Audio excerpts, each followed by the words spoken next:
So, ladies and gentlemen, welcome back to The Real Business of Wine.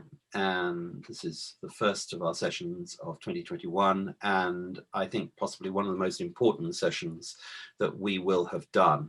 We've done some pretty important ones in the past. We were involved in the first South African lockdown, the closure of the South African industry. We had a lot of people from that industry together.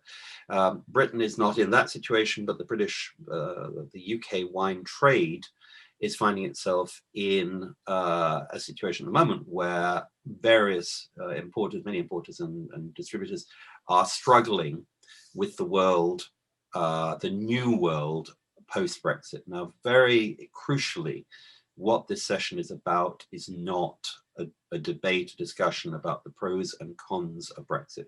Brexit is something that was debated long and hard, and it happened. Britain is now no longer part of the EU or the single market.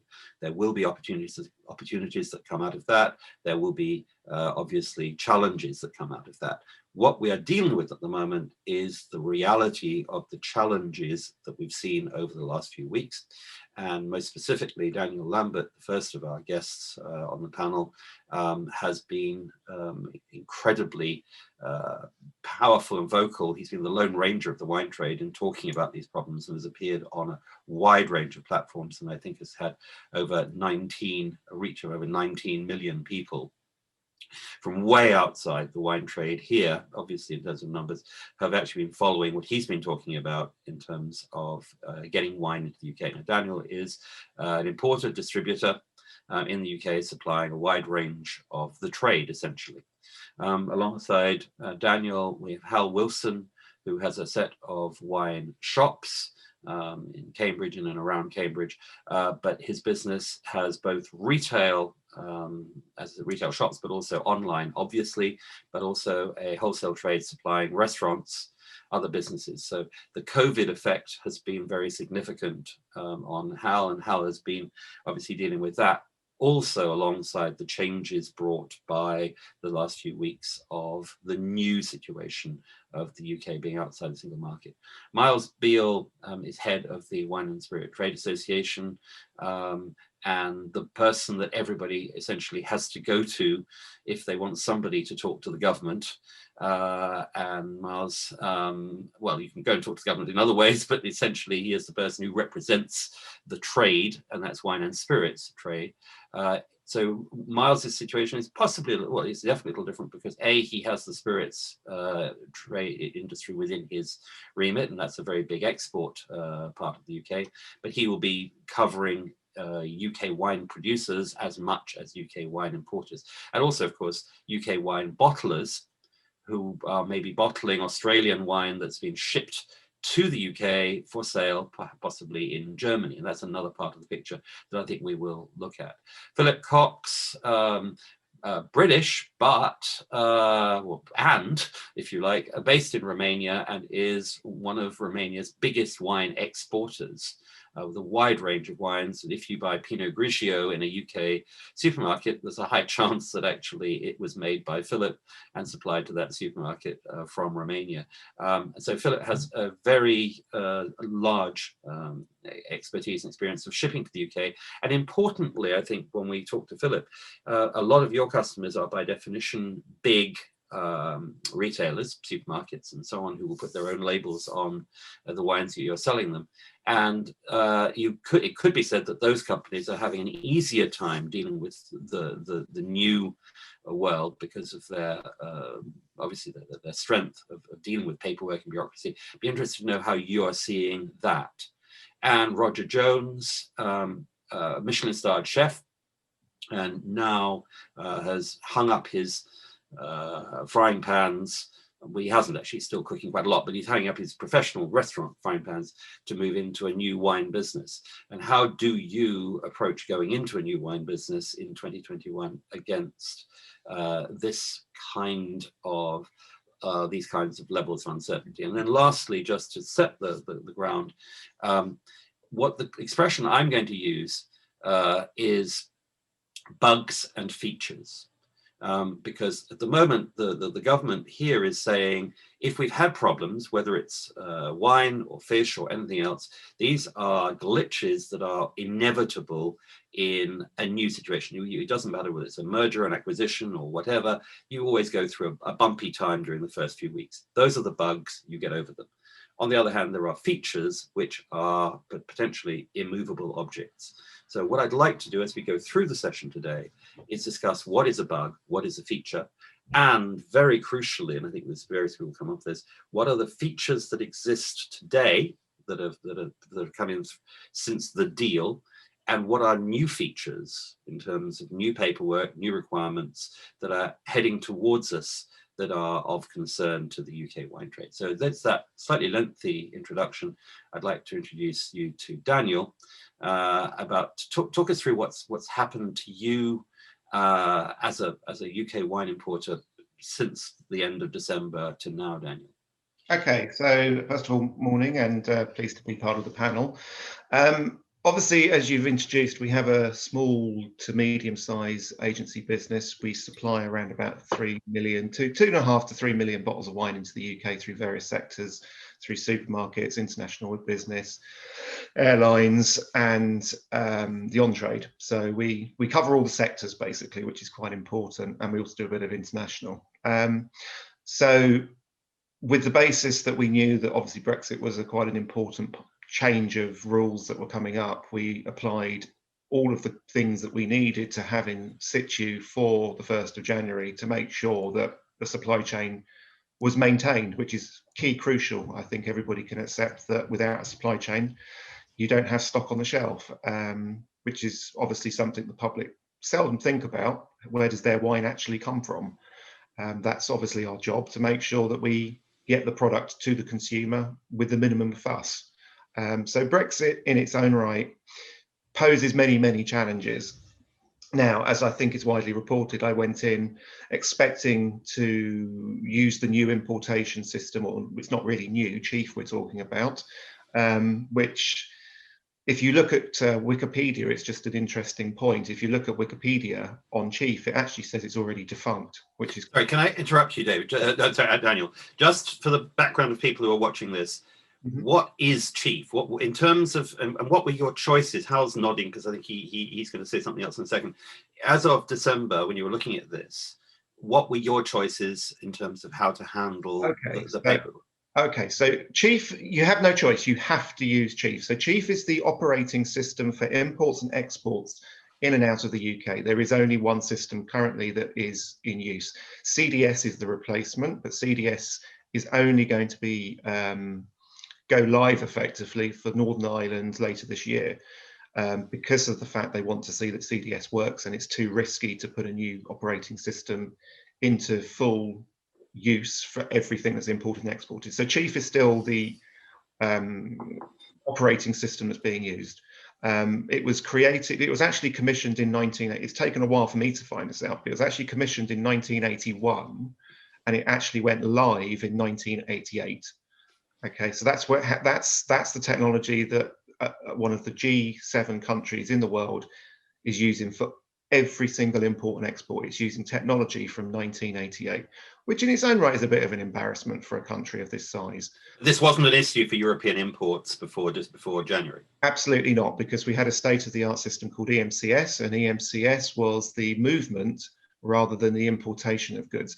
And that's a very important point for the general public to understand, that we've moved from a system which involved a movement within the EU 28 to now, where the UK is not part of Europe, to an import into the UK. So it's fundamentally different. This is why we no longer use the EMCS system for importation, but it is used in the UK for movements from, say, Scotland, if under bond shipment, should I say, for movements to Ireland or Scotland or bond to bond or any of that sort of stuff. So they couldn't, the European Union, obviously all the European countries pay for the EMC system to be created in the first instance. So obviously the UK was still allowed to use the system for UK movement. It wasn't as if you couldn't use it anymore, because we've paid for it, or everybody's paid for it within the European community. but obviously we can't access the system anymore because movements are no longer the case. It's an import. My understanding is the government did want to use the MCS, but it wasn't compatible with the system for actual import rather than a movement. That's why we've had to go to Chief, basically. So let's go back to you as this year started. You've signed up for Chief and you're ready to do it, and what happens? Okay, so Chief in the first instance is not an easy thing to sign up for. There is a lot of people didn't know that you had to sign up to it. So if you try and sign up today, there's about a 3 to 6 month waiting list to actually sign up for it. So are you saying if I started a wine import business today, I wouldn't be able to sign up for it and I wouldn't be able to import any wine? Yes, exactly that. You would have to go through agents and customs agents. You would not be able to import if you went to Companies House today, registered for a company, got your ARWS, and said, right, I'm going to import some wine today. You would have no chance of getting wine in unless you were using custom brokers. Okay. We registered for Chief back in August before there was a run on it, basically. It took us only 2 weeks back in August because people weren't thinking that far ahead. So we've been registered since September with Chief. So it's January, you're registered for Chief, you're ready up to go. How many wineries do you actually work with in Europe, and how many would you have been importing? Presumably you brought stock in December before. Yeah, we haven't stockpiled. We are very heavily stockpiled. So, but how many, in terms of a normal January and this January, what were you trying to do? What were you expecting to do? So my expectation of January was always going to be not the easiest month to trade in. January, everybody knows that January, in terms of sales, is also a very low month for sales because of dry January. That seems to be a trend at the moment. But it's always a month whereby you don't really want to import anything, which is why it's easy for us to stockpile January as a month in December because of the fact the volumes that we get through in January are so much lower than, say, December or November or even February and March. It's one of those low points. But I took the decision that we would actually stockpile for at least 6 weeks, basically all of January and half of February, just in case there were glitches and problems going forward, or if it became more expensive just in logistics itself. And all of the things I feared did in fact come true, which is a real pity, because I'd hoped for the best, but sadly you can only hope. The reality of Brexit, now we're here, is that many of the hauliers that we were previously using, I'm not going to name names because it's not fair on them, but many of the hauliers we were previously using have completely suspended their service, EU, UK. Or even UK, EU. They're just not operating across the borders. They're still operating in nation states in the EU and the UK, but they're not crossing the border. So we were in a position, not only were we having to use a new importing system, we also had to find new logistics to actually get our stock in, which is not really where you want to be. We then obviously know most of the logistics companies because we chop and change quite regularly between them to obviously get the best deals we can. We actually contacted, I think, 7 of the leading shippers, of which 5 currently in the month of January weren't shipping at all. The only 2 that were Wineflow, who were doing a fantastic job, and FTL, which were doing a great job.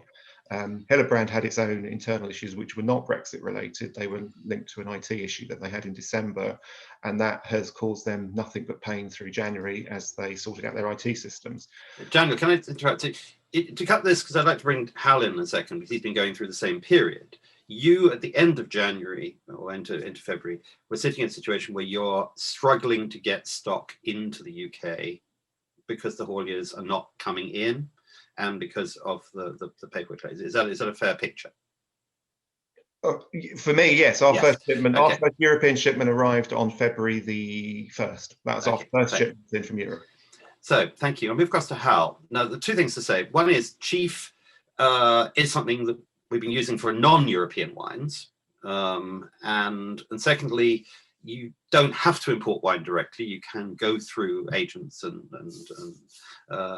middlemen who deal with all the paperwork. So what's been the experience for you over that period, the same period? Have you been, because you deal with, how many European wineries would you deal with, for example? We deal with about 190 different European wineries, and obviously we were hoping to be reliant on imports from a very small number of those because of the issues that Daniel's highlighted, and I think we all predicted.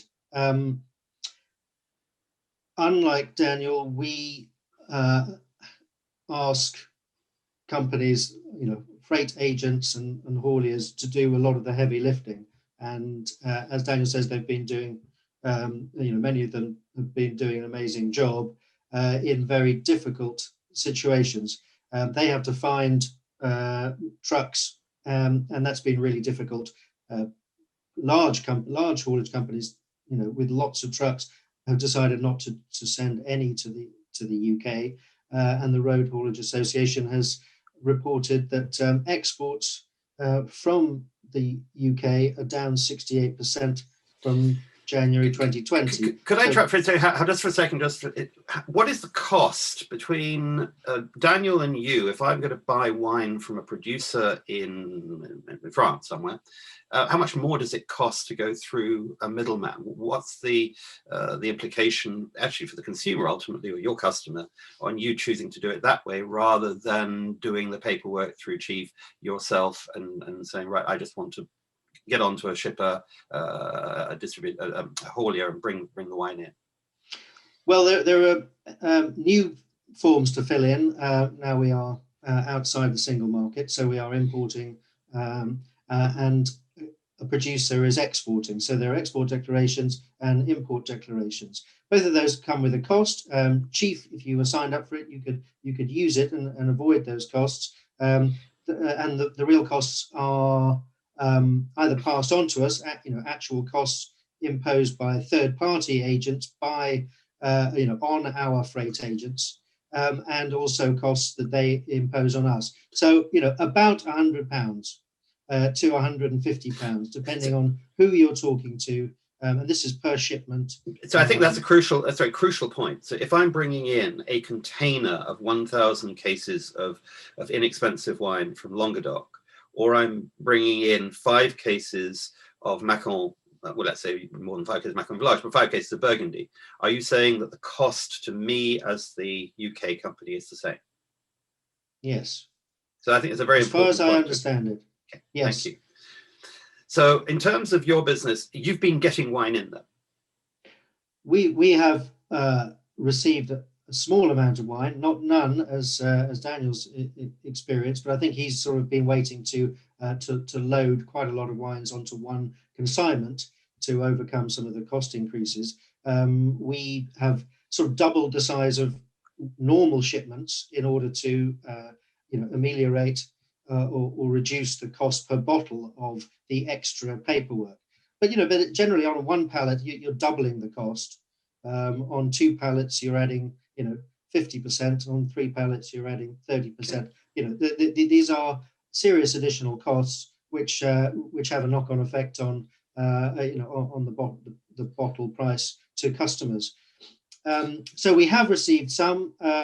Yes, it will get it will get easier, if not less expensive, to as more freight agents and hauliers become more accustomed to the paperwork, and the producers really.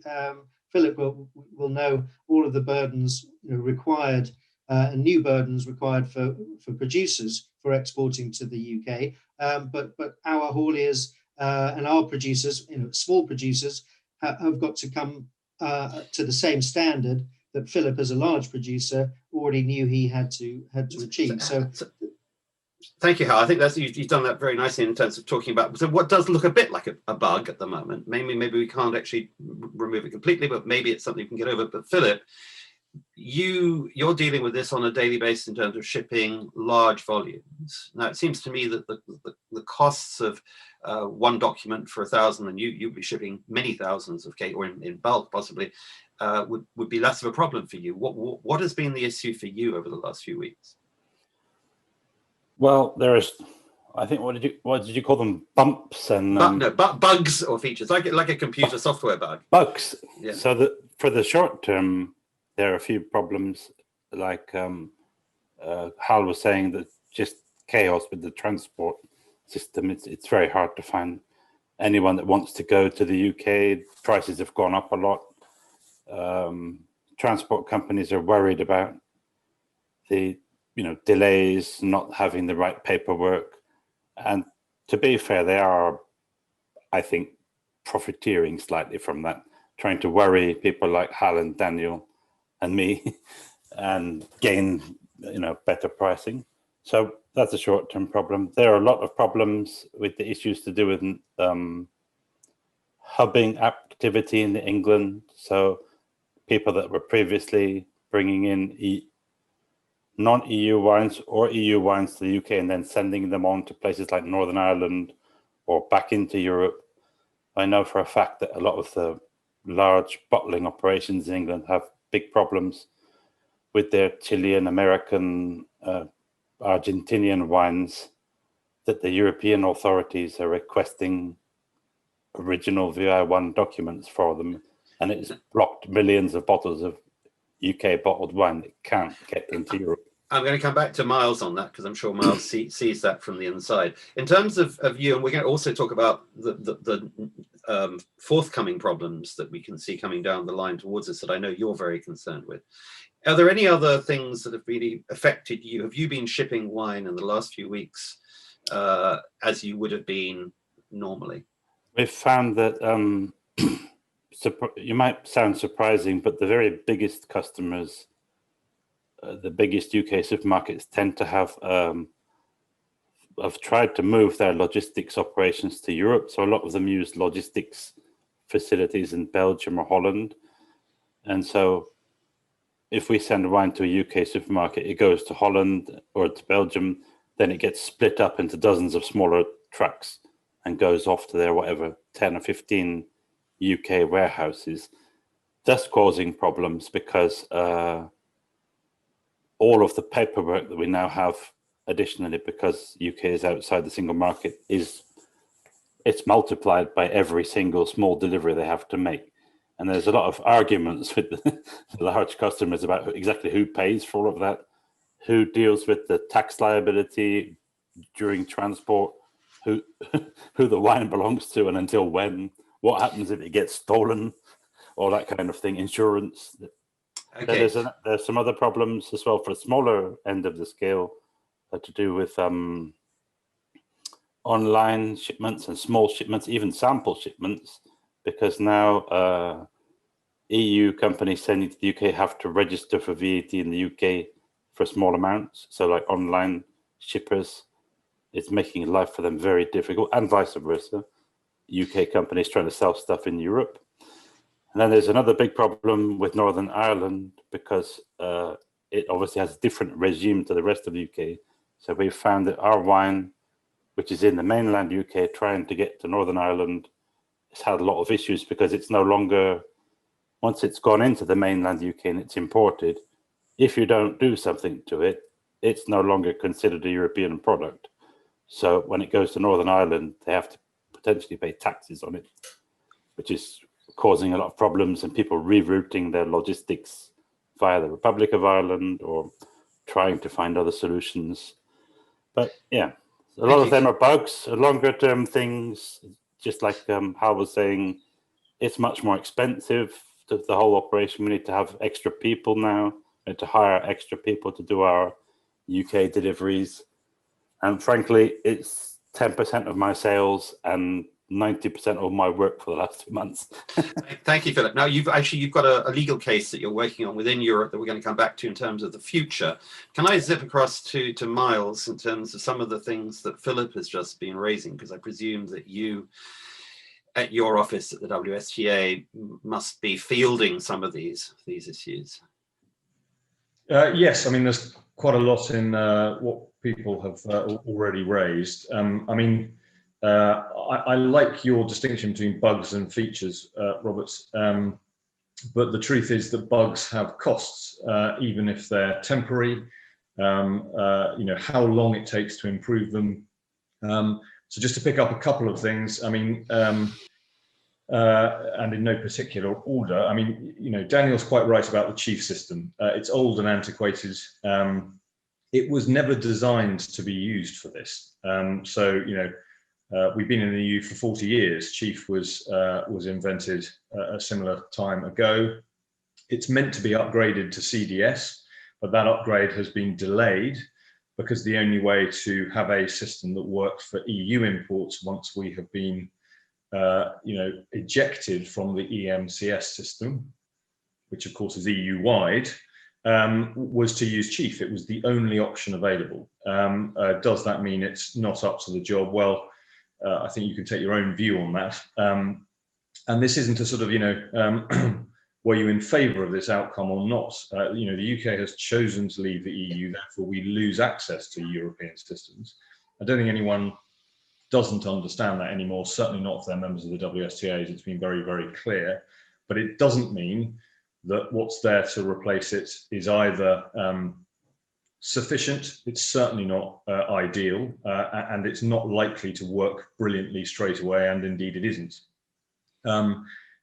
Other sort of things that others have brought up, I mean, we're trying to distinguish at the WSTA between, it is sort of bugs and features, but we're also looking at sort of topics. So it depends whether you're glass half full or glass half empty.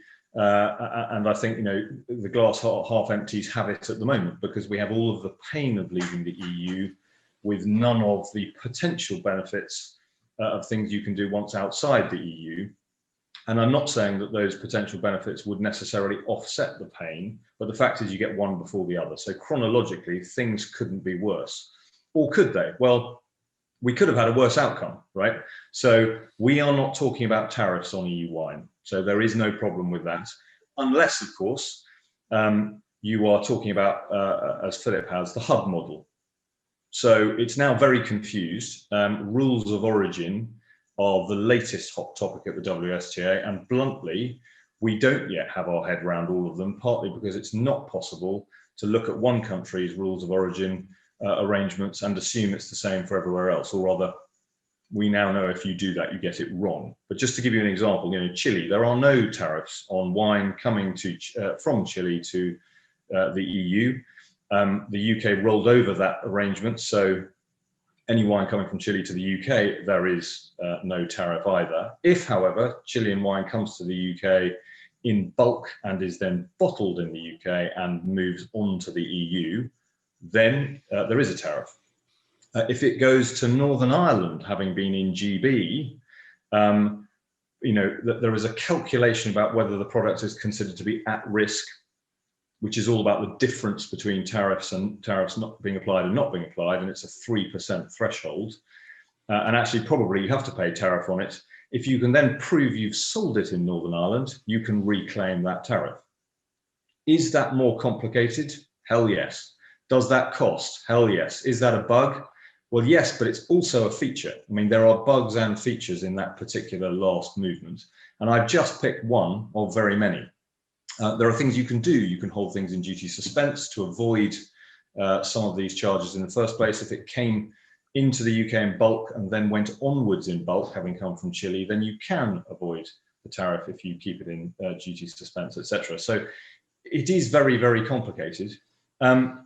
And then the last thing I think I point to is non-tariff barriers. So we've had quite a lot of conversations about these blessed VI1 forms. Can you, sorry, for the sake of anybody who doesn't know, can you give a bit of background? Because we do use those for non-European wines, don't we? Yes, and I'll try and do a sort of slightly different and probably oversimplified explanation of it. But the VI1 system is an import certificate for wine coming into the EU. It was invented by the EU. It almost certainly is accurately described as protectionist, and it's been around for very many years. Now, by virtue of the UK's choice to leave the EU, we become a third country, and therefore the default position, and this is what the WSA was worried about, as well as tariffs, up until Christmas Eve, let's remember, only 6 weeks ago, was that we'd have to provide full VI1s for all EU wine imports into the UK, as we do for wine coming from Australia, New Zealand, USA, etc. Now, I think the significant improvement on where we thought we were going to be is that actually it's not going to be full VI1s, and in particular that gets rid of the lab test that is required to accompany those products. And we reckon that was, and it's difficult to work these costs out, but roughly 70 quid per product per line. And of course, then it depends if you're like Daniel and you're importing lots of different types of wine, but low volumes, then that's much more costly. In the end, the EU and the UK came to an arrangement where there is not going to be VI1s, and there's a delay till the 1st of July. There are going to be wine import certificates, but those are simpler. Are they nothing? No. Are they as bad as full VI1s? No. So from a WSA's point of view, it's better than we expected, but it's certainly not where we're stopping, because one of the things, government would not talk to us about this at all, which is very unusual for the only trade association dealing with wine in the UK. But they have clearly been listening to quite a lot of noise that I, along with Daniel, Hal, Philip, and others have been making, and they have understood the problem, and they've moved some way, but I suspect it was part of the UK's leverage, of which there might not have been very much, in a debate and negotiation with the EU. What's come out of the other end is wine import certificates from the 1st of July with 8 pieces of information. The difficulty at the moment is they're holding open the option of it being electronic. Now, if we could make sure it were electronic, that reduces the costs further. It would also, if you like, pull apart the customs element and the requirement that the import certificate deals with, which is not related to customs.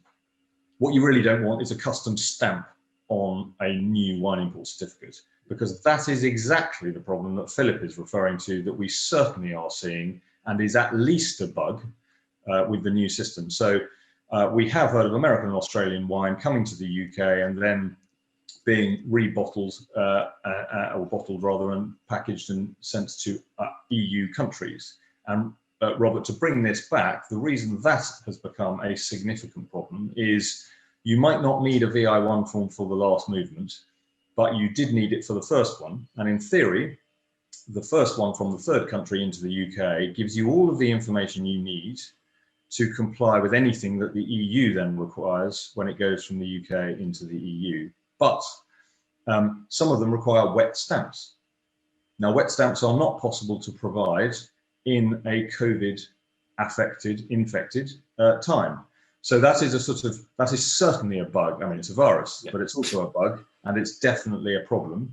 I am absolutely sure we'll be able to sort it out, but I'm not sure that the outcome won't in itself be an additional bug and more likely feature of a new regime. So it's very, very important that we get as much information from our members and indeed non-members as possible, so that we can take these things to UK authorities. And when it then comes onto the call, Robert, of course, the other thing that we now need that we did not have before is the industry needs to be lobbying its governments, whether they're based in Brussels, Paris, Madrid, or London, for the right outcome for the industry. So okay, VI1s, certainly wine import certificates should not be required in paper form at all.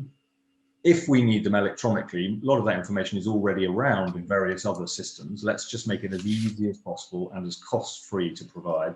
And then, I'm not saying these are golden uplands, but I am saying that establishes a new regime that is international, and the VI1 forms that exist for the rest of the world's trading in wine should go. Okay, thank you. Negotiate it free trade agreement by free trade agreement, or rather in parallel with those, but there is no reason for them. They are protectionist and they should go. Thank you, Miles. This, to anyone watching this from the outside, this is so arcane. We're talking about VI1 for all sorts of things that most people, it means nothing. These are bottles of wine that somebody's making somewhere and they want to ship to the UK where somebody's going to buy it. Now, Roger, you are, and you've been very patient listening to all this, you are about to start, and I deliberately wanted the background to be painted before you came in on this. How do you feel moving into this particular, you're setting your craft onto this particular sea? How do you feel about it?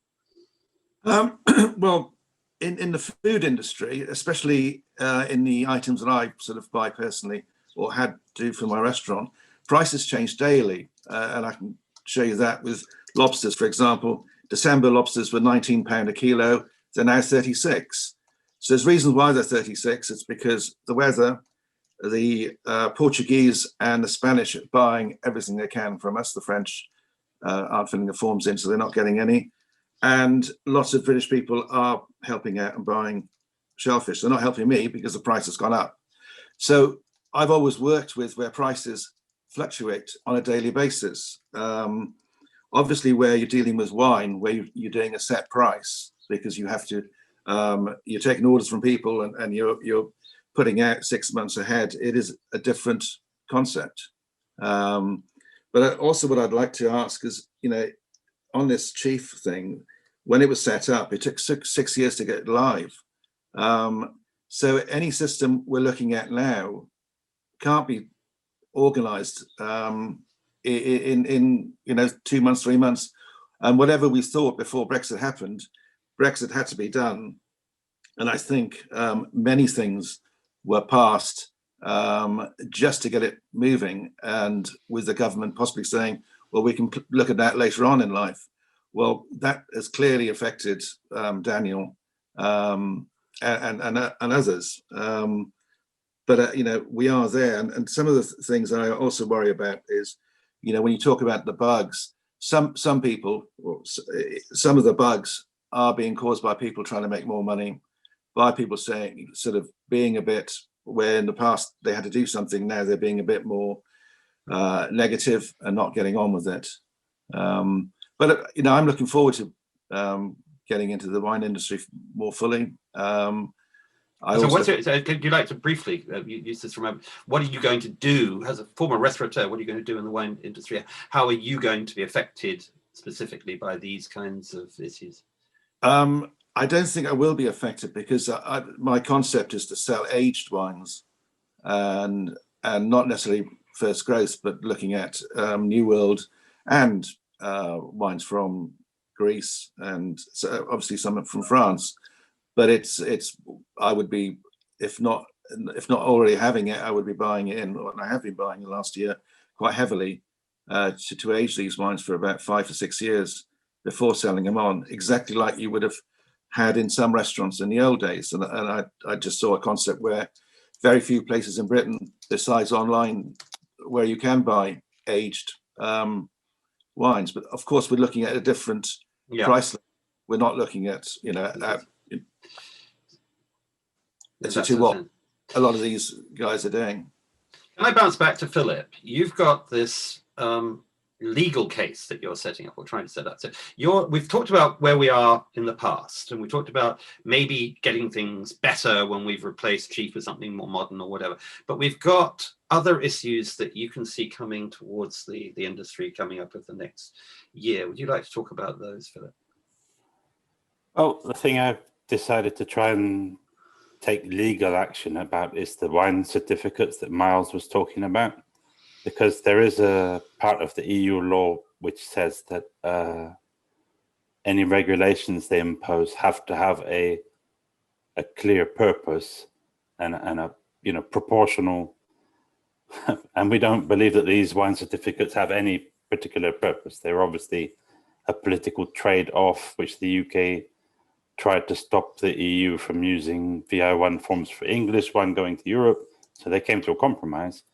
They don't have any actual role, and neither do VI1 forms, as Miles said. They don't control anything. All of these wines are already certified the same way that we've been doing it for the last 40 years. They're certified in Europe and in England to the same legal basis, the same standard. So we don't think they need them. And we want to try and, our lawyers think that there's a chance with the European Court of Justice that they can be changed because they don't fulfill the requirements for being useful, being proportional. And there are some other things we would like to try and change. Long-term supplier declarations. Some of the stuff about VAT has to be clarified. There are a lot of problems for English companies that are buying wine from one EU country, trying to sell it in another EU country without physically going to England. So they call it VAT triangulation. It's all gotten very, very complicated. But especially the stuff that affects wineries, like the certificates, we want to try and improve that. We know that the whole situation is not going away, but it's making it very hard for wineries to choose England as a market. I think we can sell to places that are easier to ship to, and right now most other countries around the world are easier to ship to. The UK has decided to impose a lot of things that, you know, not even the Japanese or the Americans require for wine imports. Thank you, Philip. Actually, we've got now joining us, we've got Irene Torre, who wasn't with us at the beginning because she was on a Zoom with the French minister, I believe. And Irene is a French MEP and a producer in Languedoc, small estate in Languedoc, but has a very clear view of what the picture looks like from Brussels, because you also deal with sort of Languedoc producers and French producers and European producers. Irene, we've just been, what I did for everybody else was just divide the picture between what I'm calling bugs and features, things that we can get over and things that are inbuilt, if you like. How do you see, and I don't know if you heard some of the things that Philip was just talking about there, how do you see the UK, and we're absolutely not looking at whether Brexit was a good thing or a bad thing, we're looking about where we are now. How do you see it from Brussels, or indeed from France and Brussels? Okay, thank you, Robert, for inviting me to join you. I am a member of the European Parliament, and I look at foodstuff and also at cohesion funds. And I am the shadow rapporteur for something that is called the Brexit Adjustment Reserve. We are talking about the 5 billion euro that have been put as a provision to help the concrete consequences of Brexit on the European companies to be spent this year and the next year. But so basically, to once again state it very clearly, Brexit was not something the European Union wanted, but we had it, and so now we have to cope with it. And there is something that I don't know who is the culprit, but that was not, in my opinion, seized with enough care, is that the UK was going to become a third country. But it's a third country that is very, very different from the pre-existing third countries to the European Union.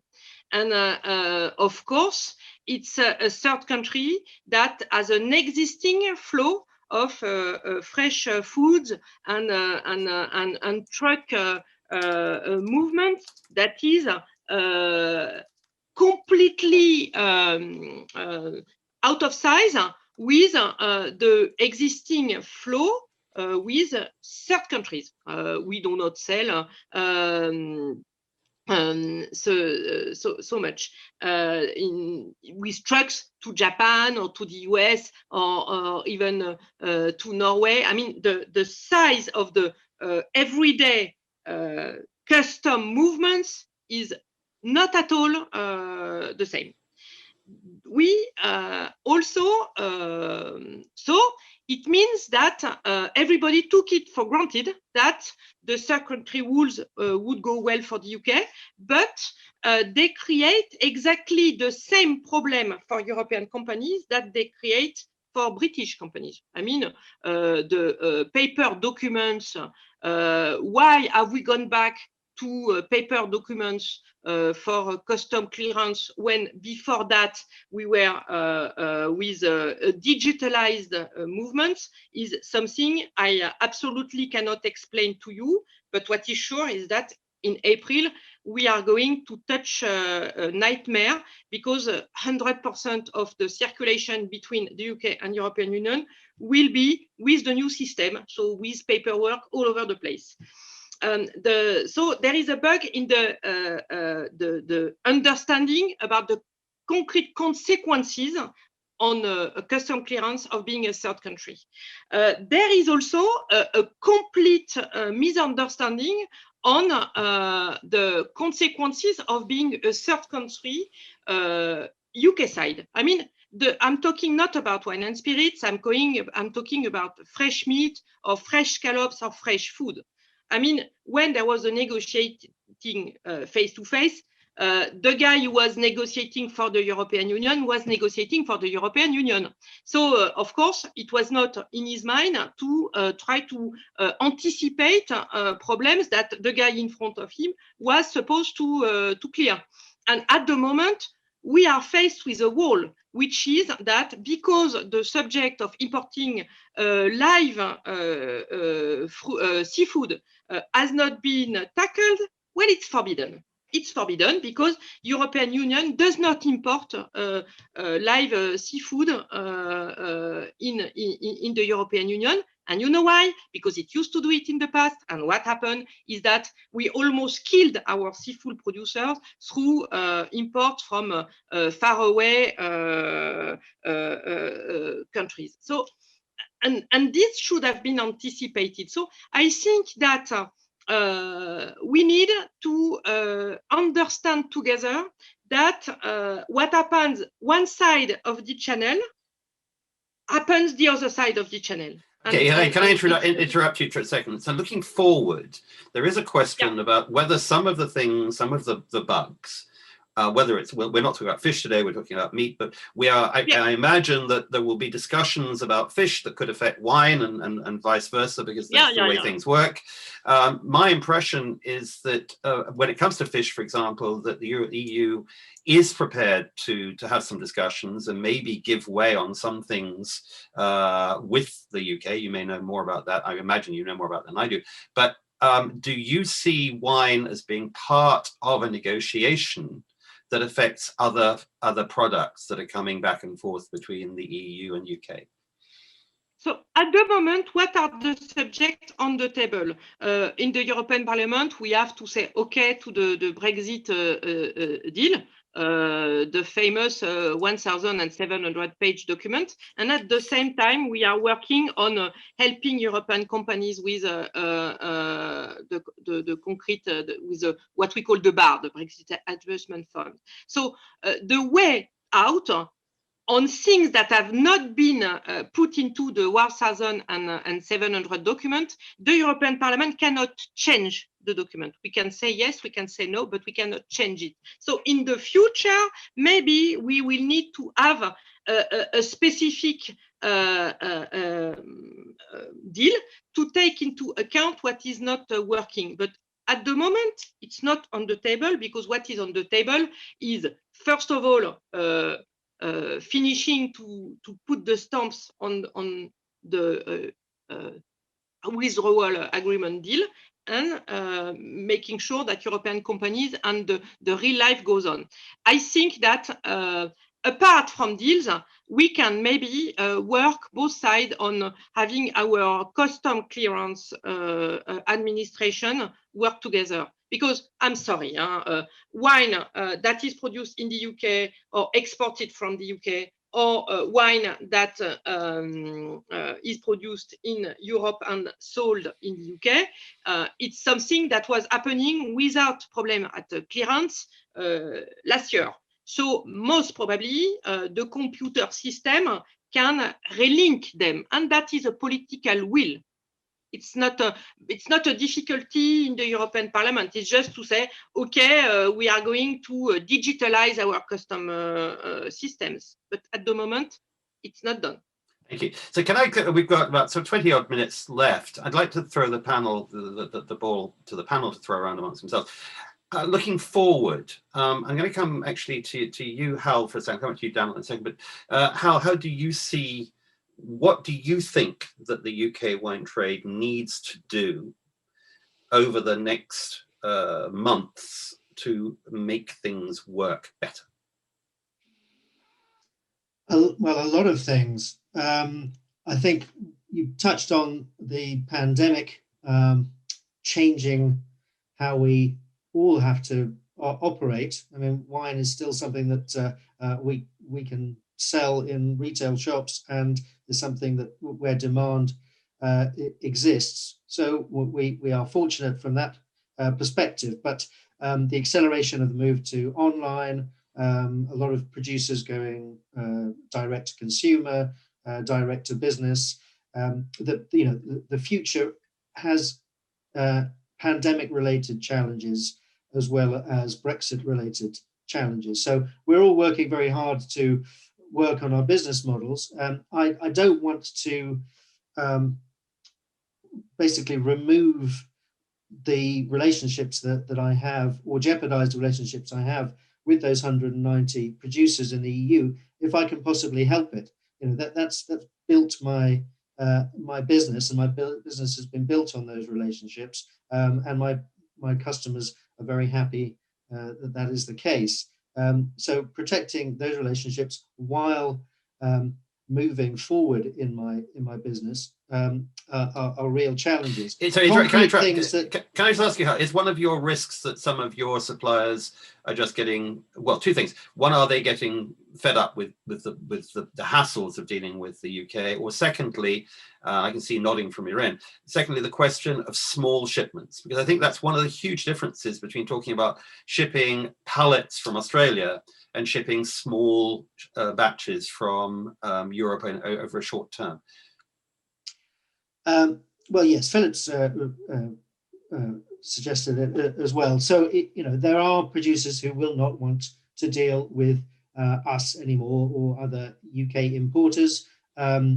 You know, even if we are taking care of the export documentation for them and the import documentation, that there is a, you know, at the edges, at the fringes, you know, a reluctance to deal with everything that's required. The pallets being different, you know, the extra regulations. So, but that's, you know, wine will still be imported. You know, let's not worry too much about that. The small shipments, that if you want to pay for it, that is something you can still do.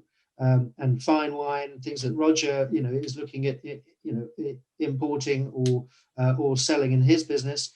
You know, these can overcome a 20 pence increase in the cost of importation.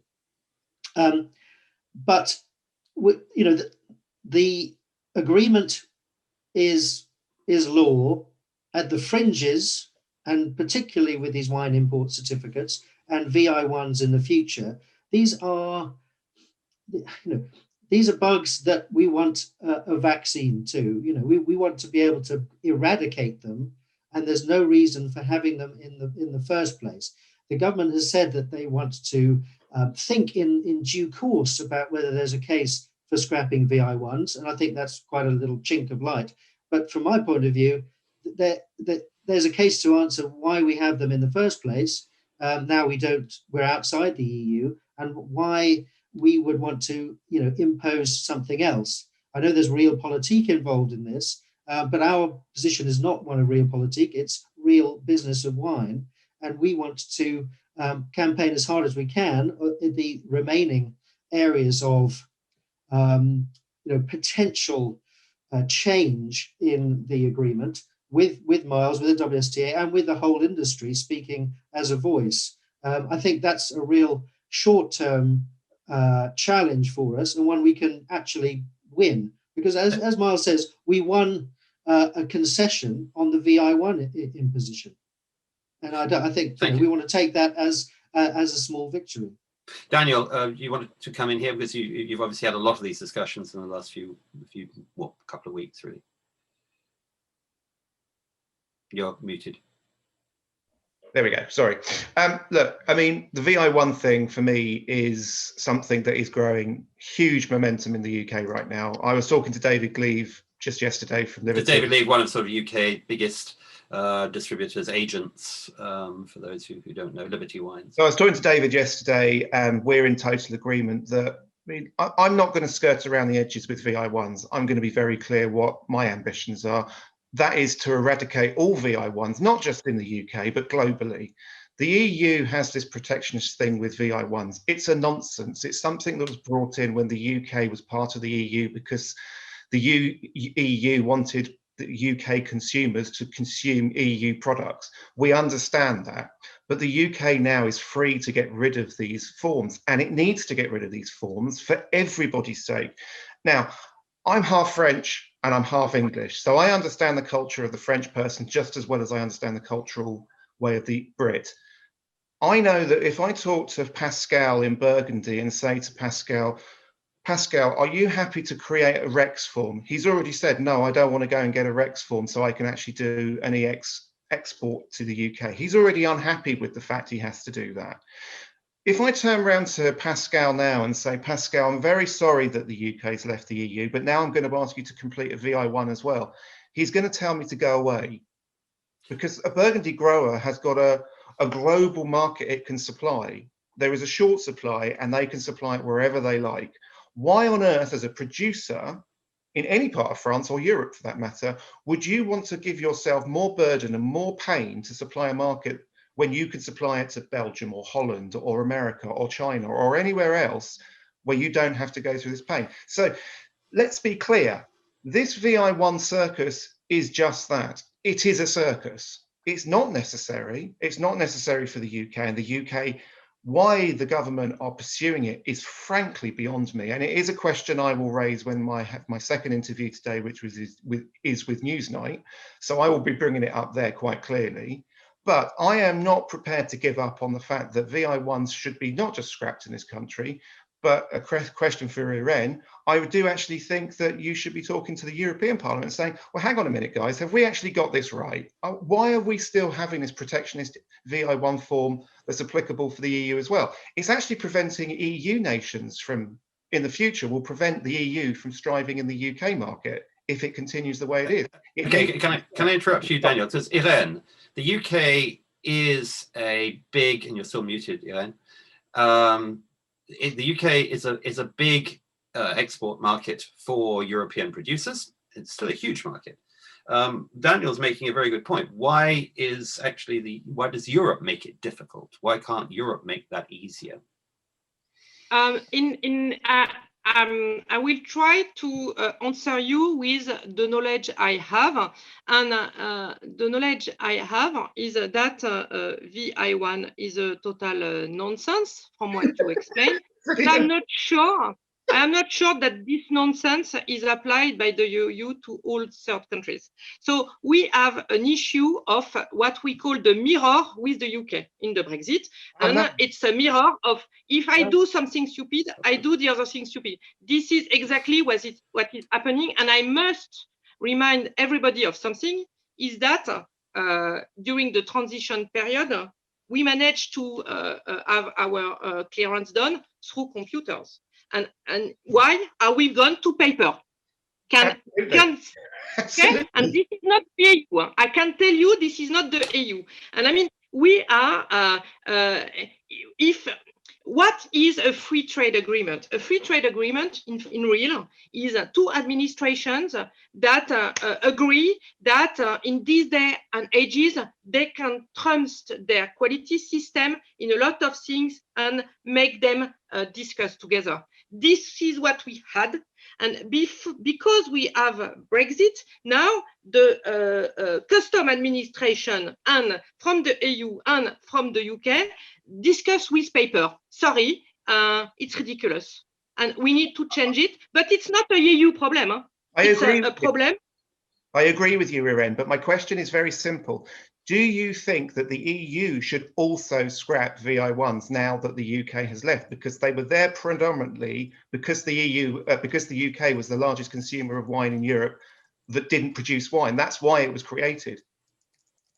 This is why I at the beginning, I put a cautious sentence, is that I do not know exactly the total implications of VI1. So if it's just a custom ridiculous thing, it should stop. Sure. And the hint is that it does not exist for other third world, third countries. So yeah, exactly if it does not exist, so if it does not, I mean, to be totally clear, if it does not exist for other third countries, why is it in the I completely agree. I completely agree. And what my point is this, you know, it's a certification on a certification on a certification. If you take Bordeaux as a region, okay, the Bordelais are perfectly capable of telling you that their wines are made in Bordeaux. But, we also then have Rex now, which certifies that the Bordeaux that's been certified as Bordeaux is Bordelais.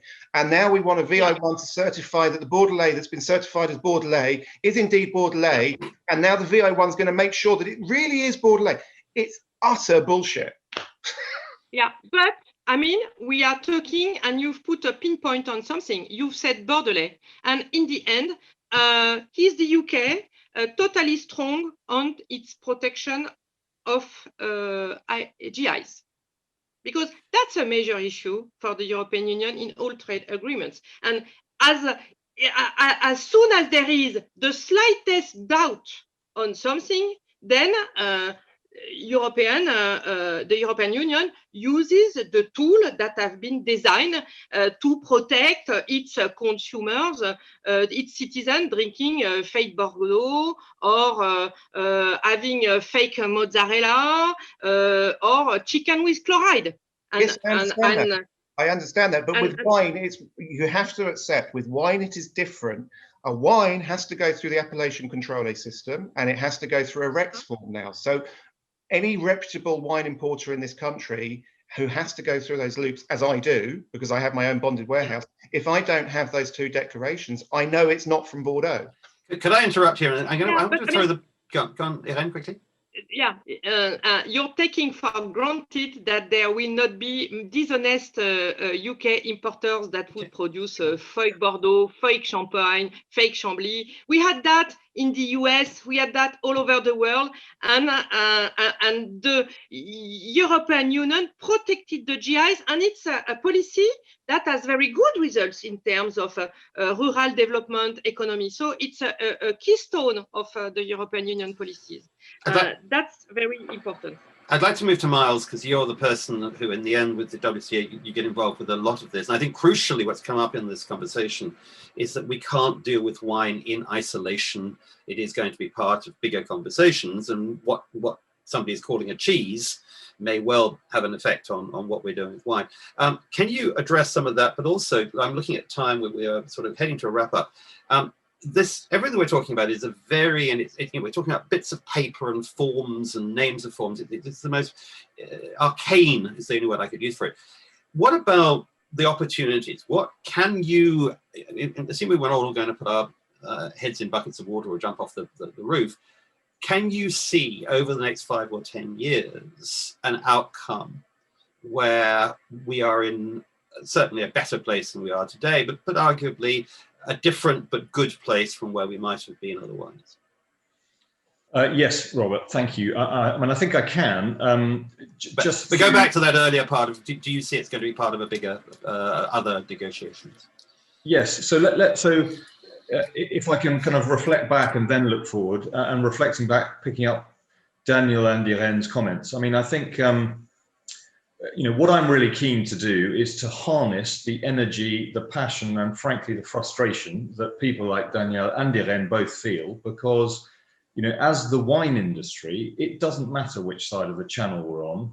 What we want is the best trading regime possible, lowest costs, easiest to do business. The UK is a very big market for European wines and is unlikely to be ever producing anywhere near enough. I mean, it's 0.4% of something of the UK market is English wine. It's not a threat, and Europe will remain our closest geographical area that produces incredibly good wine and a wide variety. So actually, it's not sort of Brexiteers versus Remainers, it's the wine industry versus politicians. And Irene, I count you in this sense as a wine industry person rather than a politician, but you're kind of the insider, so we'll look to you for some help, and I'll certainly pick up with you. I think, VI1s, look, the simple thing here is actually it's a defensive priority for the EU, right? They have a VI1 regime which has worked with a border that went round, all 28 member states, including the UK. Daniel's right about its origin, perhaps completely, certainly in large part. But the thing is, now it's changed, and I didn't ever see the EU giving up its regime of protectionism simply because the UK has decided to leave. So wine import certificates is a significant compromise. It's where we are, and that helps me talk about looking forward. And I'll try and get back to GIs, but I would, Robert, responding to your question, I mean, I think right now, we are, as an industry and indeed as a country and broadly the world, sort of in Europe, we are hit by a sort of Scylla and Charybdis, if you like, that we're trying to navigate through. It's COVID and it's Brexit. And wherever you are on whether you liked Brexit or it was an outcome for you or not, it has a significant impact. I personally think that right now is a sort of a trade trough or a wine nadir. I don't think things will get much worse, he says, from here. And I think it can get significantly better. So if we look at 10 years' time, here's what we're aiming at the WSTA. I would like to see no tariffs on any trading across the world on wine. There are already practically none on spirits. There should be none on wine at all. There's no reason for them. And I'm confident that the UK and its free trade deals bilaterally will get rid of them. And of course, the EU is looking to do similar trade deals where that is also possible. Secondly, non-tariff barriers. I mean, frankly, those are more of an issue than tariffs. Now, we may have avoided them for kind of the aftermath of Brexit, but until Christmas Eve, we weren't sure we were going to. That would have been significant, but the cost of tariffs on EU wines and the cost of full VI1s on all the EU wines was more or less the same. 70 million quid a year per annum, roughly, is what we worked it out at. So we're not there. We're better than we might have been, but it's certainly not as good as it can or should be soon. So in 10 years' time, there should be no VI1s. There should be 10 years is a long time. Well, it is a long time, but I think, we've been saying to the UK government, we would like the UK government to get rid of all VI1 forms now, make a unilateral move and make it part of the UK's bid to be a freewheeling independent trading nation. Personally, that's what I think they should do. I think that they won't do that. I think that they're likely to use it in the same way as they did with the EU, but as a sort of leverage for bilateral trade deals, right? First trade deals off the rank are going to be Australia, New Zealand, and the USA, if that can happen. I think Australia might even happen this year, and New Zealand will be very close behind. It will be an ask of the Australian government to the UK government to get rid of wine tariffs. The UK government's not likely to make that easier. It's going to happen this year anyway. So they won't do it unilaterally. I think they'll do it country by country. And alongside that, we are asking for, and I hope they're likely to agree, that there should be a sort of wine agreement in parallel. There'll be a link to the free trade agreement, but there'll be some mechanism. And frankly, it's the mechanism that's important, not whether it's a wine annex or a separate wine agreement or exactly what the link to the free trade agreement is. But there needs to be a mechanism that you can update regularly without reopening a whole free trade agreement to address other things. So as Daniel has said, if you go back to a point of first principles, no one is now worried that wine produced in Australia, or New Zealand, or Chile, or South Africa, or France, or Italy, or Spain is going to be harmful to UK consumers. So we don't think you need a VI1. You certainly don't need a lab test with it. Information that consumers might like is currently part of that VI1 information. For example, the ABV of the products, what grape varieties are used. But 7 tests for acidity, do we really need to know that for consumers or for public health? No. So get rid of it. I think what we will move to, hopefully as quickly as we possibly can, but it's why it might take 10 years for it to happen globally, Robert, is a place where we move to mutual acceptance of winemaking practices. So if the Australians are making wine in one particular way, I mean, the New Zealanders at the moment have, if you like, a Sauvignon Blanc recipe for the EU and a different one for elsewhere in the world. That's nuts. No one is better or worse than the other, and it's not safer or less safe than the other. So you just should completely get rid of that. I don't think we can dictate, nor should we try, how the EU does it. But if Australia and the UK were to do a deal, Australia and the EU are also trying to do a free trade deal, it's likely they look quite similar. And I think VI1s are likely in the margins of those discussions to be discussed. And Robert, just to move on to the last point here, is if we move into a world where mutual acceptance of winemaking practices becomes normal, there are no tariffs, we're then in the business of facilitating trade. And the last bit there is, we personally think the UK needs to join the World Wine Trade Group very quickly so it can start having some of these discussions on a much more regular basis. We're now back in the OIV, that helps too. The Organisation Internationale de Vin. that will give us lots of opportunity to have discussions specifically about the wine industry. So it is not caught up in a broader food and drink discussion. And we, the WSA, can promote outcomes for wine. We have other mechanisms for doing it for spirits that will end up in a much better outcome. And that brings us to the last point. In fact, I'll give you the last 2 points. One is IT. Right now, it fills me with horror that we're going to be reliant on a British government IT project. But bluntly, we know Chief is out of date. We know CDS is coming. We know that CDS can't come in immediately, and it takes 5 years or something, even when you've got the system to make it work. But lastly, it won't be a wine system. It will be a system for all imported and exported products. Does that mean 10 years is reasonable? I'm afraid it probably does. Doesn't mean you don't get improvements on the way. And Robert, my last point would be this, which I think Irene may have a view on as well. I'd love to see a point in 10 years' time where President Macron and his vision come true. And that, I think, is, I think we're at possibly our worst political relationship with the EU and its constituent member states since maybe 1965 and the empty chair crisis, or perhaps the Second World War. But the last point, Robert, is simply that you could recreate the single market, the economic benefits of being in a single market, very, very simply in 10 years' time without any of the political elements. So let's just stop for a second, leaving 10 years just for a second, because we've got people on the panel who have got businesses that they're running. Roger is about to start a business.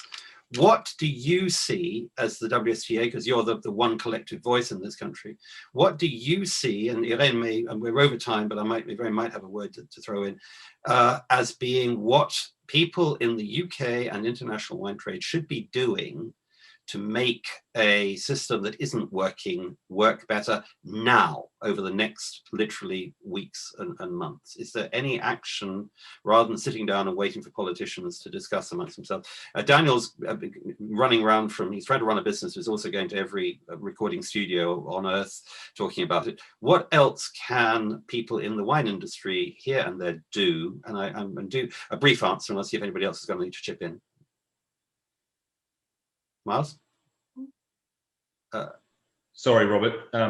Again, struggling for mute buttons. I mean, for me, the next steps for us are pretty obvious. By the 1st of July, we have to have wine import certificates, but the agreement with the EU has held open the option of making them electronic. On every side of this debate in every country, we ought to be insisting that that is electronic. It is nuts to be creating a paper form in the modern era. So do you think that, sorry, just to interrupt, it's when you say we, I'm asking the question of people in the industry, is there lobbying, is there things that they should be doing to make this happen? Yeah, so I mean, the WSA is trying to coordinate lobbying. There are people like Daniel and Hal who are superbly activist and are able to use their position. I mean, bluntly, it is more difficult for a small business to suck up additional costs and big administrative changes than it is a larger organization. What the WSA is saying is, we have until the 1st of July. We now have DEFRA ministers listening to us for the first time. I've written to the minister after she made some comments in Parliament a couple of weeks ago in a debate that certainly Daniel Howell and everyone knows about. We'll be hosting a webinar on it next week, but we want to get in there and give her the answers. So let's make it an electronic form. This is how we do it, and that will remove the biggest costs as quickly as possible. Thank you. And Irene, you had a thought from Brussels. What can people... Agreed on the electronic side. To be totally giving you insider information, the EU is already electronic on everything. So the paper side, the ones who want the paper are not European on that one. I think it's also very important that if I finish my sentence. Hold on, Miles. Hold on, Miles. Wait a second. Come back. Okay, it's very important that we understand why some non-tariff barrier could be applied. And especially it's because the European Union wants to protect its citizens from eating or being in contact with things that it deems dangerous. Some GMOs, something like that. It's a choice of the European Union. So at the moment, because the UK was in the single market, the product specifications are the same. Each movement that the UK will do to lower its specification, be it on chloride chicken, be it on genetically modified varietals, be it on whatever, all these will create things that will prevent a smooth development of digitalized. So I would push for like a movement to say at the moment everybody is on the EU norms on the wine trade. So we want to keep that to secure digitalization, and the guys who really want to develop wines with GMOs or with pesticides that are not allowed in the European Union, then if the UK chooses to import these wines, then these wines, they will not be exported to the European Union. This will mean paperwork. I think that gives us a pretty, I mean, we don't have an answer. We weren't going to have an answer. Marta's just made the point that actually maybe the EU that demands paperwork, we'll see. No, I think the key to... Okay. I can tell you it's not true. Okay, but what we will see is, I think that the key to this, it has been a very valuable discussion. I'm sorry, Roger, we haven't actually got you in more into this than I'd like to have done. But I think that what we've aired is a number of issues that definitely need airing. And I think anybody within the UK wine trade and international industry looking at the UK need to take this very seriously, because at the moment the situation is not nearly as comfortable as it should be and as anybody would like it to be. So I'd like to thank everyone for taking part. I'd like to thank Daniel for all the efforts he's done before this. Obviously, Hal, Roger, Philip, we heard from you earlier on. I'm sorry we didn't get you back in, but again, I think you're making some very valuable stuff going on there. Miles, obviously, for the industry, Irene from Brussels, and Polly, my partner in crime, who's tries very hard to keep the whole thing on the rails. We've covered a lot of ground. We've got all over the place, and we've done so many arcane stuff with talking about bits of paper and form numbers and so on. But I think there's been a lot of facts in there that I hope people will take on board and give some thought to. So thank you all, and look forward to seeing you all, and good luck for what follows across the board.